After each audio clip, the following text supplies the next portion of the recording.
The Incredibles 2 is the awesome sequel to the first Incredibles movie, and I quite enjoy both of them. So, since earlier this year I finished my trilogy of theories where I analyzed and solved syndromes past from the first movie, this time I'm going to look into the second movie. So spoilers, because I'm going to try and answer questions nobody has thought to ask about this movie's shady villains.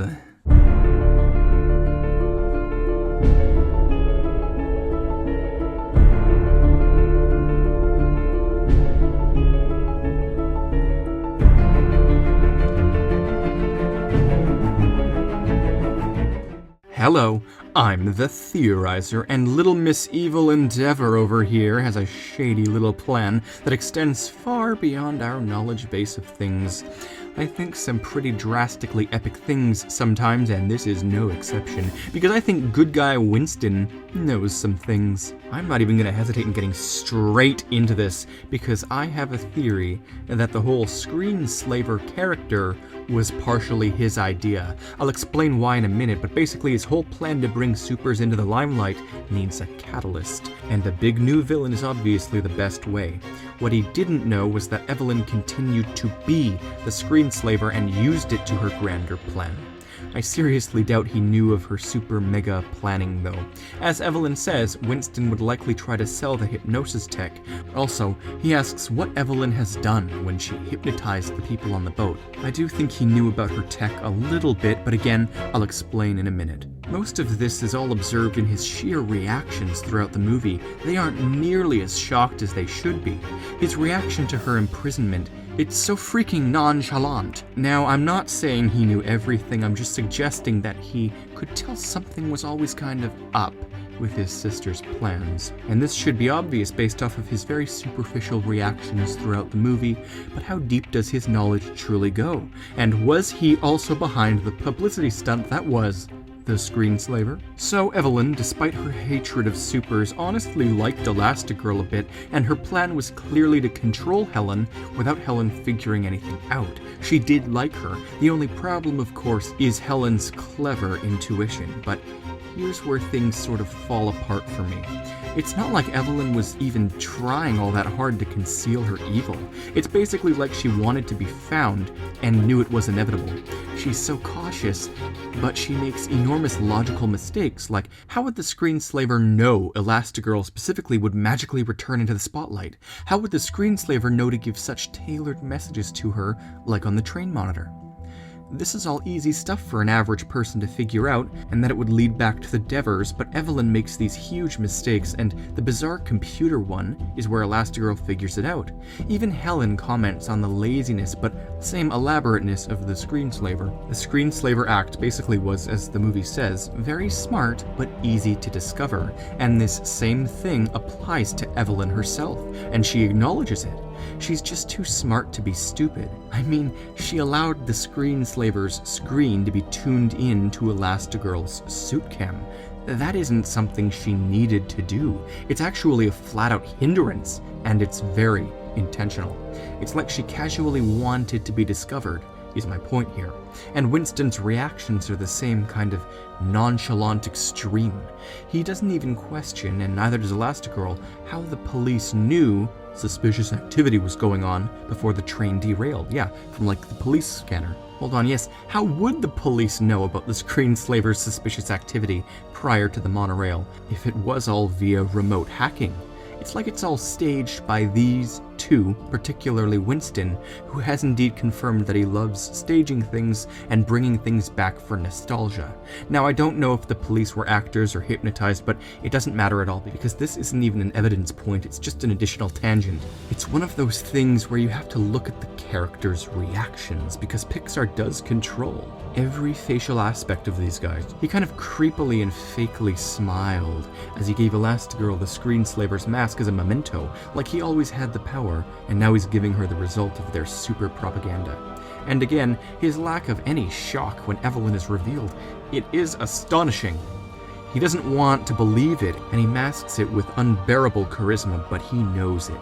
He knows of the tech, and it clicks for him when he understands her plan near the end, when he says a very oddly worded statement.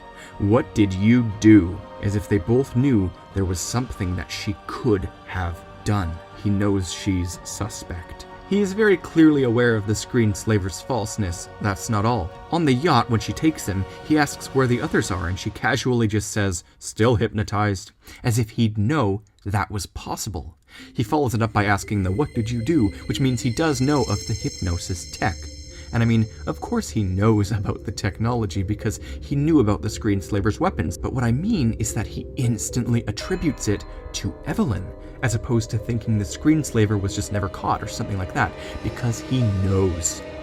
And that's the big reaction that makes no sense. Without even saying any more, he just jumps out of the plane and leaves her without asking what she'd even done.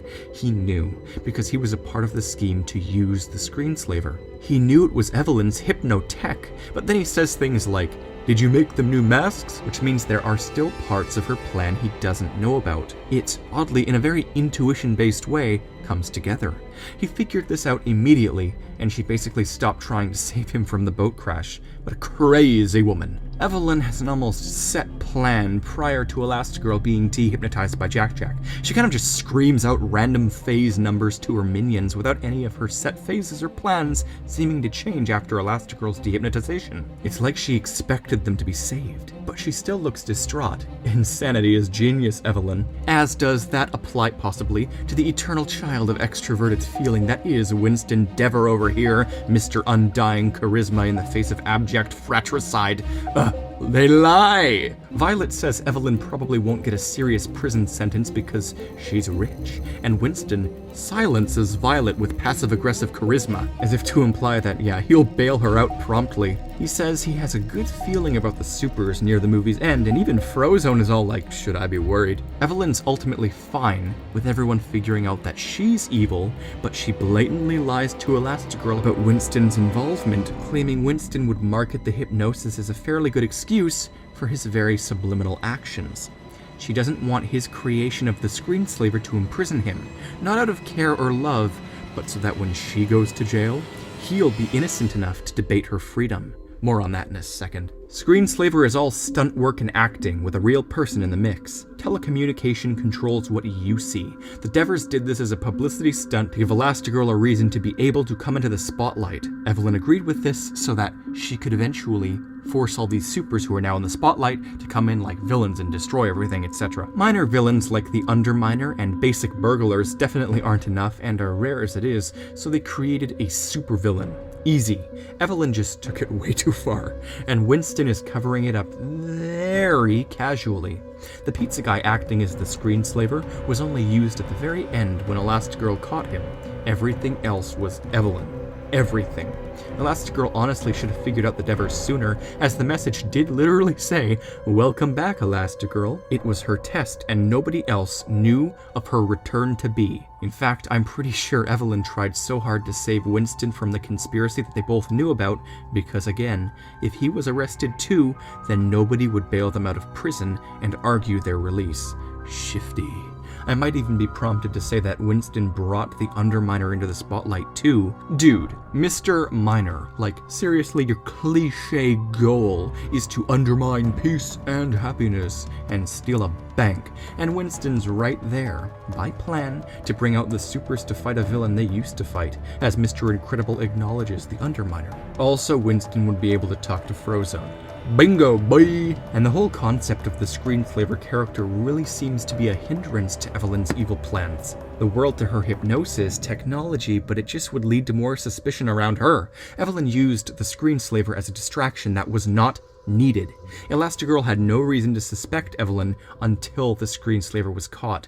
It's a needless distraction, unless it's a publicity stunt by Winston that Evelyn had to work around. And it all leads back to her. She wants to be caught, because if she's caught, it will distract away from Winston. And not only that, but she didn't want to go to jail.